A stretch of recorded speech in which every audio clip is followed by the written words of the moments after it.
1910年设厂的嘉义南靖糖厂是这嘉义县过去制糖产业历史的代表。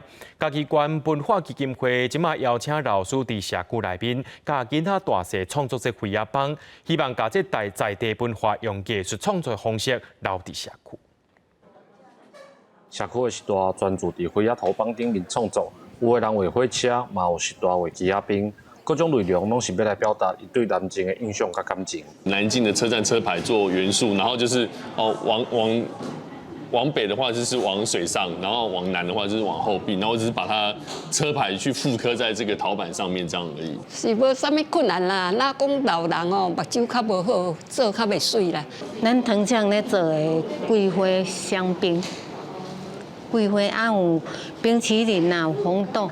1910年设厂的南靖糖厂边仔有社区甲国小，过去因拢甲糖厂有接密切的关系。为着要让这个基地会当用艺术来展示，嘉义县文化基金会就邀请创作飞鸭的艺术家来教社区的时代甲囡仔。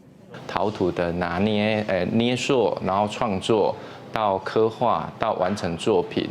好，那在整个历程哈，我想是小朋友前所未有经历的。生活记录嘛，是因生活接触到的物件，给的题材，把它做成陶板，然后最终它可以呈现在他们社区的一个角落的一个永久的公共艺术的陈列。